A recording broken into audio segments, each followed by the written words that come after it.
Since I can't access my files on my computer because Comcast internet in my area just we have internet even though it's connected. I'm going to be using the time to catch up and kind of explain the idea behind Funtime Freddy's eye and how it's going to work, and I might be able to transfer that over to any other big animatronics that will probably have eyes like this. I've also cleaned up more around here so I can have my drawers. Key thing about Funtime Freddy's eye in general is all this needs to be modular.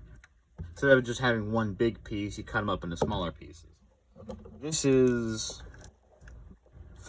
his eye servo holder. This will attach to the spine through here.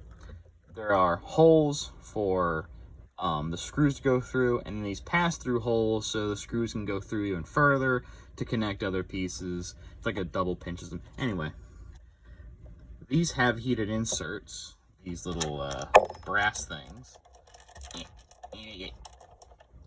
These little things right here.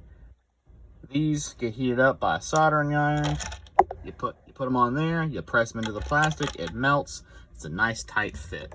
You can see them in action right here.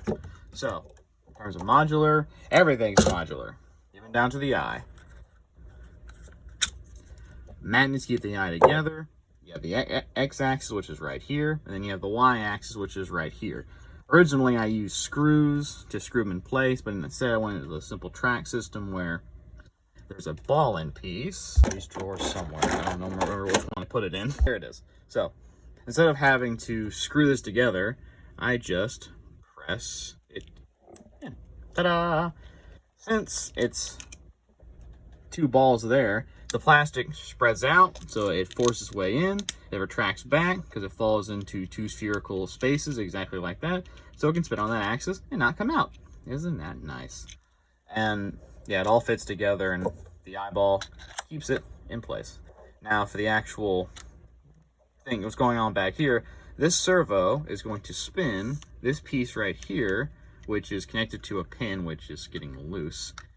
That will spin the eyelid holder, which is this thing right here. And how this is designed, I can just slide this over like this, use the pre-made holes as an alignment, and then just screw these screws through the holes into the heat inserts, and damn. Pretend this eyeball is staying straight for the moment, and I use my servo controller over here that's connected to the servo in the back, and I can do this. So you have, let's say this is the right eye, so that's angry. Oh, well, the gear fell out. That's the issue of this, but you see how it works. It moves left and right, and the gear will make it move. Now the issue I'm having with this is that there's too much movement, and so if I have the gear on, which if I just pop this back and then I push this in there and fiddle-dee. If I push the pin all the way through, which I will use this very abrasive screw. Yep. Since the servo is locked in place, I'm pushing this against the gear here. It can only go so far, and there's a gap there. What I need to do is what originally I had just a bearing on this side and in this side, just so that it wouldn't wobble. But I might need to reprint this design and just have a solid plastic piece, so I use the bearings to make up for the 3D printing imperfections, and I also made this gear thicker, which made space going back. So that's the benefit of making all this modular. I can reprint the small things when I mess up because I don't remember much.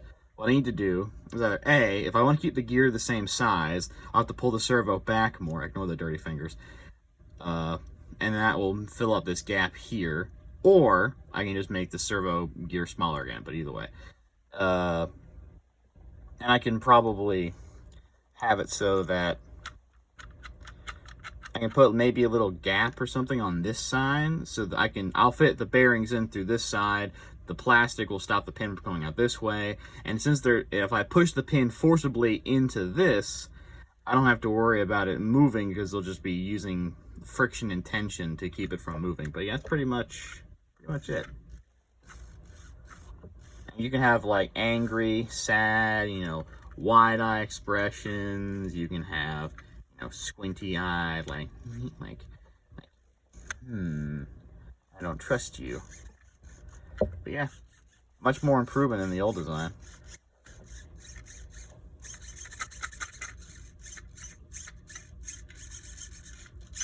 When it works. I won't be able to modify the designs or anything since I will have no access to my online files for Fusion 360.